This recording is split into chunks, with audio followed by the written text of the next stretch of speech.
E aí galera, tudo bem? Sejam bem-vindos ao canal do YouTube do Átomo. Meu nome é Gessé, sou professor de matemática da plataforma.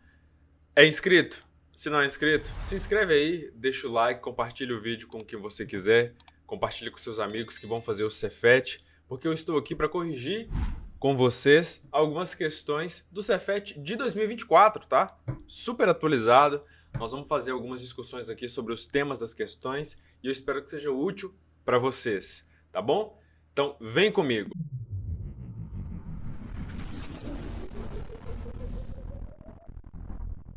Diz o seguinte, a primeira questão de matemática. Lucas recebe uma mesada cujo valor não é fixo, beleza? Para descobrir quanto irá receber em cada mês, ele precisa resolver desafios matemáticos propostos pelo seu pai. No último mês, o valor que recebeu em real foi igual ao resultado da seguinte expressão. Então, para a gente descobrir quanto Lucas recebeu, nós precisamos resolver essa expressão numérica. Vamos resolver? A mesada recebida por Lucas em real no último mês foi de... Essa questão envolve duas coisas importantes: resolução de expressões numéricas e também o conhecimento de quadrados perfeitos. Tá legal? Então vamos lá. 3 vezes 10 elevado a 2. Eu posso resolver já essa potenciação. Eu vou ter 3 vezes... Quanto que é 10 elevado a 2, hein? 10 elevado a 2 é 100. Então eu vou ter 3 vezes 100. Abre o colchete, depois eu abro parêntese. Eu tenho aqui 3 mais raiz de 5 elevado a 2. Então eu tenho o quadrado da soma. O que é o quadrado da soma? O quadrado do primeiro termo. Quem que é o primeiro termo? 3. Então, 9, porque é 3 ao quadrado, mais 2 vezes o primeiro vezes o segundo termo, 3 vezes raiz de 5, que é 3 raiz de 5. 2 vezes isso seria o quê? Seria 6 raiz de 5. Concorda comigo? Beleza? E depois de 2 vezes o primeiro vezes o segundo, eu teria o segundo termo elevado ao quadrado. Raiz de 5 elevado ao quadrado é, olha só, raiz de 5 elevado ao quadrado é raiz de 5 vezes raiz de 5, que é raiz de 25, e raiz de 25 é 5. Então, raiz de 25 é 5, então o quadrado do segundo termo seria 5. Legal, show de bola, já resolvi esse quadrado da soma. Agora vamos para o quadrado da diferença. O quadrado da diferença, uma vez que são os mesmos termos, eu já posso economizar tempo, porque eu já fiz isso aqui. O que eu preciso? O que vai ser diferente desse primeiro quadrado da soma que eu resolvi? O sinal do termo do meio. Então, continua sendo 9, tudo bem? Aí vai ser menos 6 raiz de 5 mais 5. Olha como é que está ganhando forma. Isso, eu vou fechar o meu colchete. E lembrando, galera, que nós temos aqui ainda esse denominador, que é bem tranquilo, vou deixar ele por último, tá bom? 3 vezes 100 é 300. Facinho, né? Agora vamos fazer o seguinte, vamos manter esse colchete aqui e vamos fazer essa operação aqui. Eu vou ter 9 mais 6 raiz de 5 mais 5. Tudo bem? E agora, menos 9 menos 6 vai dar mais 6 raiz de 5 menos mais 5 vai ser menos 5. Ou seja, se eu tenho um sinal negativo para fora do parêntese, eu vou inverter o sinal de tudo aquilo que está lá dentro. Tudo bem? Agora, olha só. O que eu posso fazer? Eu tenho ali mais 9 e menos 9. Ó, cancelo esse 9 com esse 9. Tenho mais 5 e menos 5. Cancelo esse 5 com esse menos 5. Já está ficando bem mais bonitinha essa expressão. Concordam comigo? Então, vou ter 300, abre colchete, 6 raiz de 5 mais 6 raiz de 5 é 12 raiz de 5. O que eu tenho agora no meu denominador? 2 elevado a 3 é 8. 8 vezes 3 raiz de 5. Lembrando que resolver essa expressão vai nos dar quanto Lucas recebeu de mesada. Então, olha só, vou ter 300 vezes raiz, vezes 12, raiz de 5. 8 vezes 3 é 24, então vou ter 24 raiz de 5. que nós podemos fazer aqui, galera? Nós podemos fatorar o termo de baixo. O que é fatorar? É transformar em produto um único termo. Então, eu tenho em cima, no meu numerador, 300 vezes 12 raiz de 5. 24 raiz de 5 não é a mesma coisa que 2 que multiplica 12 raiz de 5? Por quê? Por que eu estou fazendo essa simplificação, essa fatoração? Porque se eu tenho o mesmo termo no denominador multiplicando e o mesmo termo no numerador multiplicando também, eu posso simplificar mais uma vez. Então, não preciso resolver 300 vezes 12, que vai dar uma conta grandinha, para achar a resposta dessa questão. Eu posso fatorar e transformar uma fatoração num número que está em cima também. Então, 12 raiz de 5 está aqui, 12 raiz de 5 está aqui. Fechou! 300 dividido por 2, quanto que é 300 dividido por 2? 150. Então, quanto que o Pedro recebeu de grana? 150 reais ele recebeu de mesada.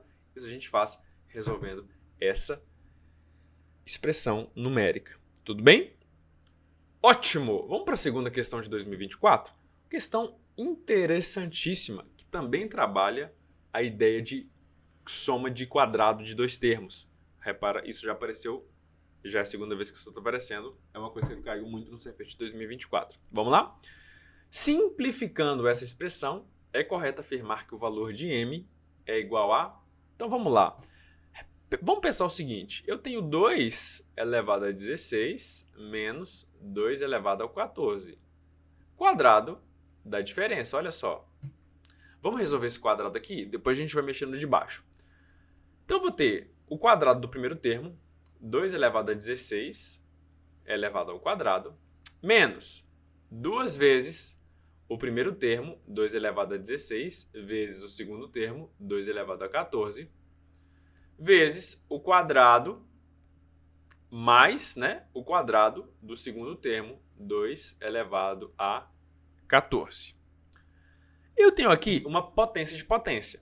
Quando eu tenho uma potência de potência, eu multiplico os expoentes. 2 elevado a 16 elevado a 2 vai ser 2 elevado a quanto? A 32. Por que 32? 16 vezes 2, 32. Agora, olha só que interessante. Vou manter esse 2 aqui. O que eu vou ter aqui? Olha, eu tenho aqui multiplicação de potência de mesma base. O que eu vou fazer? Conservar a base e somar os expoentes. 16 mais 14 é 30. Ótimo. 30. Mais 2 elevado a 14 elevado a 2 é multiplicação dos expoentes também. Vou ter 2 elevado a 28. Então, estou mexendo só no meu numerador. Vou ter 2 elevado a 32. E aqui eu tenho novamente uma multiplicação de potência de mesma base. Então, vou conservar a base e somar os expoentes. Aqui é o expoente 1. Vou ter 2 elevado a 31 mais 2 elevado a 28. Então, eu tenho 2 elevado a 32 menos 2 elevado a 31 mais 2 elevado a 28 dividido por 2 elevado a 29 mais 2 elevado a 26. O que eu vou fazer aqui? Vou colocar um fator comum em evidência. Todos esses números aqui, vamos pensar aqui, 32, 31, 28, 29 e 26. Eu posso colocar, eles têm o 2 elevado a 26 como termo em comum. Então, por exemplo, se eu coloco 2 elevado a 26 em evidência, o que eu posso fazer? 2 elevado a 32 dividido por 2 elevado a 26 vai ser 2 elevado a quanto? Elevado a 6. Por quê? Olha só. Se eu multiplico 2 elevado a 26 para 2 vezes 2 elevado a 6, eu vou conservar a base e somar os expoentes. 26 mais 6 vai dar justamente esse 32. Então, eu coloquei um fator comum em evidência. 2 elevado a 31 dividido por 2 elevado a 26 vai ser 2 elevado a 5. Maravilha? Mais 2 elevado a 28 dividido por 2 elevado a 26 vai ser 2 elevado a 2. Isso aqui é importante porque o que eu estou fazendo? Conservando a base e subtraindo os expoentes, já que eu estou fazendo uma divisão de potência de mesma base. Tudo bem? Fecho parêntese. Embaixo, vou colocar a mesma coisa, o 2 elevado a 26, porque eu vou cortar isso, tá? Eu já tenho que pensar nisso. Em evidência. 2 elevado a 26 dividido por 2 elevado a 29, Conservo a base e subtrai os expoentes. Vai dar 2 elevado a quanto? A 3. Mais 2 elevado a 26 dividido por 2 elevado a 26 é 1. Vou manter isso aqui. Tenho multiplicação de 2 elevado a 26, tanto no numerador quanto no denominador. O que eu posso fazer? Posso cortar. Então, olha só o que eu vou ter. 2 elevado a 6 menos 2 elevado a 5 mais 2 elevado a 2 dividido por 2 elevado a 3 mais 1. Ótimo. Já que eu estou trabalhando com essas potências de 2 elevado a 6, 5, 2, 3, eu posso resolvê-las. Beleza? 2 elevado a 6 é um valor que a gente conhece, que é quanto? 64 menos 2 elevado a 5 é um valor que é fácil também, a gente conhece. É bom vocês terem essas potências memorizadas. 2 elevado a 5, 6, 7, tá? É 32 mais 2 elevado a 2, a mais fácil de todas, é 4. Dividido por 2 elevado a 3 é 8. 8 mais 1. Mamão com açúcar, né? 64 menos 32 é 32 positivo, mais 4 dividido por 9. Finalizando, 32 mais 4 é 36. 36 dividido por 9 é quanto? 4. Então, simplificando essa expressão, é correto afirmar que o valor de m é igual a quanto? É igual a 4. Alternativa A. Bom, uma questão de transformação geométrica. Então, nós vimos duas questões aí que o Cefet colocou que tem expressões numéricas envolvidas. Agora, uma questão de transformação geométrica. Cola comigo, vamos lá.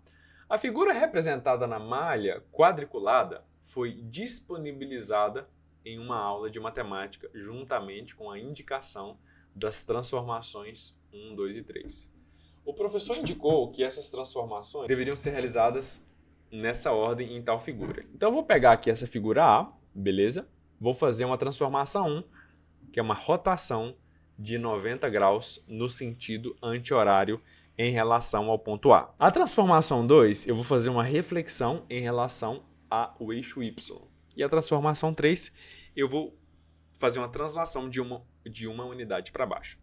Então, vamos pensar o seguinte. Após a realização dessas 3 transformações, a figura resultante está representada em... Então, essa figura aqui, ó, depois de sofrer uma rotação de 90 graus, depois de sofrer uma reflexão em relação ao eixo Y, depois de receber uma transformação de translação de uma unidade para baixo, vai gerar qual figura? Vamos pensar? Olha só, o que seria uma rotação de 90 graus no sentido anti-horário? Pensa no relógio, tá? O sentido do ponteiro do relógio é o sentido horário. Agora, o sentido anti-horário seria o sentido contrário do ponteiro do relógio. Ou seja, é um movimento mais ou menos assim. Tá? O sentido horário seria assim. E o sentido anti-horário seria assim. Tá bom? Então, o que vai acontecer? Eu vou mexer. E aí, o que falou? É em relação ao ponto A. Então, o ponto A vai manter.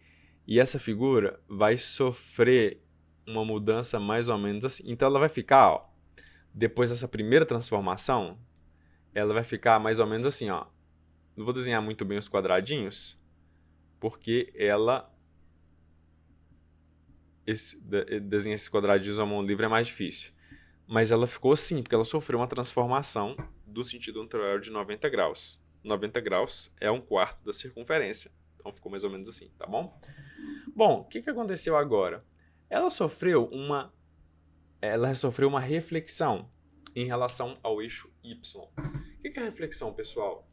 Em relação ao eixo Y? Significa que as coordenadas em Y dela manteve e ela sofreu tipo um rebatimento. Então imagina a imagem de você olhando no espelho, tá? O espelho está aqui e a minha figura está aqui. O espelho está entre as minhas duas mãos, entre minha mão esquerda e minha mão direita. Se eu sofro uma reflexão, significa que eu fiz essa transformação aqui, ó. A coordenada em Y manteve, mas a X mudou, tá bom? Beleza. Então, é como se a figura, mais ou menos, tivesse ficado assim, olha. Tivesse ficado assim após a segunda transformação. É como se essa figura estivesse se olhando de frente para o espelho. Tá legal? Então aqui está o espelho e a figura está aqui, ó. Essa figura, após a primeira transformação, ela está se olhando no espelho. Ela ficou mais ou menos desse jeito, tá bom? Então a figura está mais ou menos assim. E aí o que aconteceu? Na terceira transformação, a translação aconteceu de uma unidade para baixo. Então, se aconteceu de uma unidade para baixo, as coordenadas de y dessa figura sofreram, assim como as coordenadas de x, sofreram uma mudança de um lugar para baixo. Qual mais se adequa? Então, olha só. Vamos olhar as coordenadas dela antes. Vamos pegar o ponto A de referência. O ponto A de referência está aqui no 3, tá bom? Não é a letra A, porque não chega nem próximo dessa figura aqui. Então, nós vamos eliminar a letra A, tá legal? O que nós temos agora? Nós temos agora a letra C, B ou D. Então, repara que o eixo de transformação foi no A. O A está aqui no 3, tá legal? No C também não é. No C também não é, porque não desceu uma unidade, tá? No D também não desceu uma unidade. A única figura que desceu uma unidade e representa essas transformações que eu apresentei para vocês é a letra B.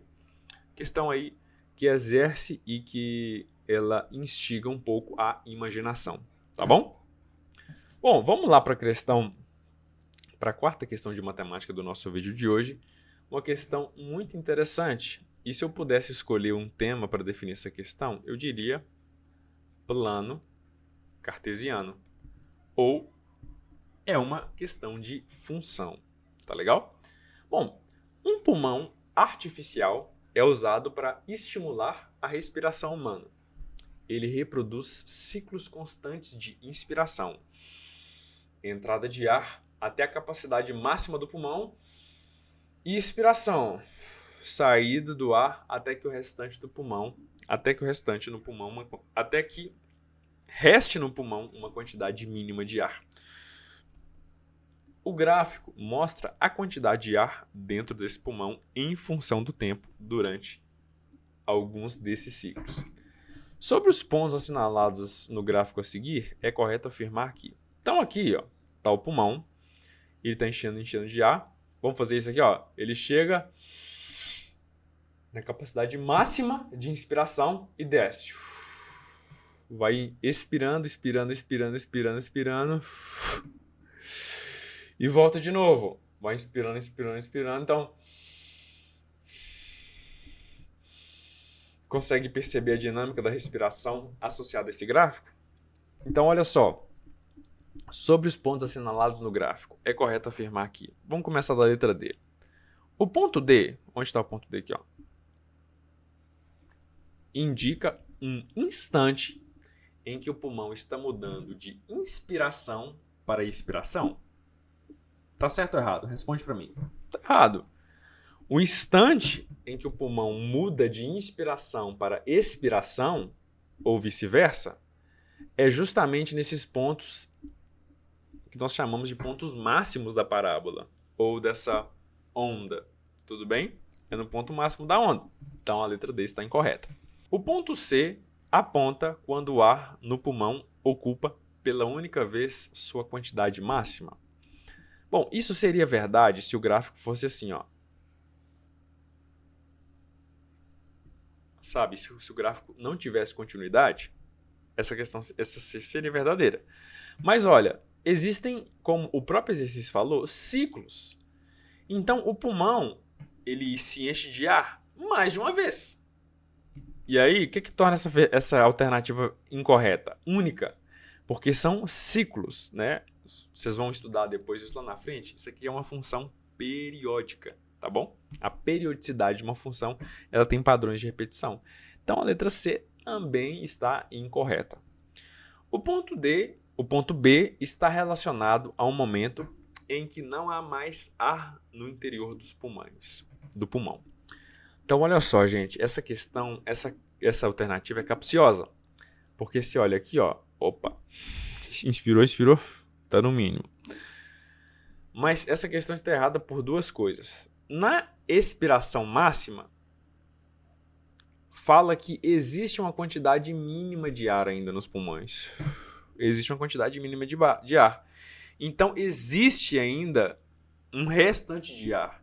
E aqui está falando que não há mais ar no interior dos pulmões. Isso torna a questão incorreta. Existe. E você pode olhar até pelo gráfico mesmo, olha. Se o B estivesse tocando justamente nesse ponto aqui, que significa 0 para Y, e o eixo Y representa o eixo que indica a quantidade de ar nos pulmões, aí sim, seria um momento em que o pulmão não haveria ar nenhum. Mas existe um ar, porque primeiro que fala que tem uma quantidade mínima, e segundo que a parte da parábola é coerente, porque ela não está tocando esse eixo aqui, tá legal? O ponto A corresponde a um momento em que o pulmão está expirando. Olha, se expirando é a saída de ar, aí está saindo ar. Então o ponto A está justamente nesse ponto aqui que o pulmão está jogando o ar para fora. Então o ponto A é a afirmação verdadeira. Alternativa A. Bom, vamos para a nossa última questão do nosso vídeo de hoje. Uma pessoa está decorando as paredes do seu apartamento. Em uma delas será instalado um quadro de moldura retangular, ABC. O lado BC deve ser colocado na horizontal paralelamente ao chão. Na primeira tentativa de instalação, verificou-se um pequeno desnível, de modo que o ponto B estava ligeiramente mais próximo do chão do que o ponto C, e o prolongamento de BC determina um ângulo de 2 graus com o chão, conforme mostra a figura. A medida em grau do menor ângulo determinado pelo prolongamento do lado AB com o solo é. Gente, uma questão clássica de retângulos, triângulos, prolongamentos de retas, ou seja, uma questão clássica de geometria, tá legal? Geometria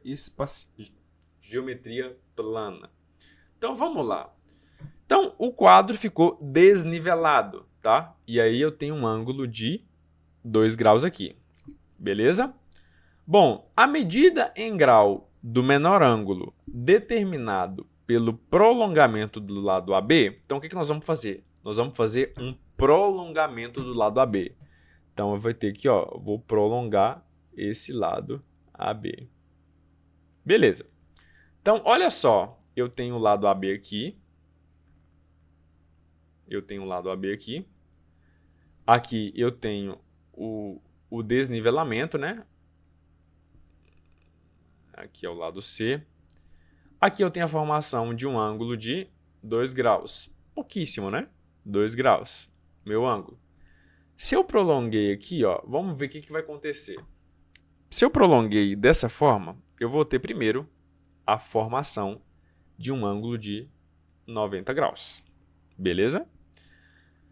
E aí, eu vou ter a formação de um outro ângulo. Então, eu tenho aqui um ângulo de 2 graus. Aqui eu tenho um ângulo de 90. E aí vamos pensar um teorema da geometria plana. Quanto que vale a soma dos ângulos internos de um triângulo?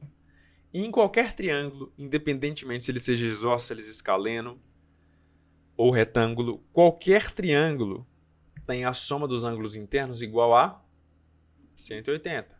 Isso é a base do estudo também da soma dos ângulos internos de um polígono. Tudo bem?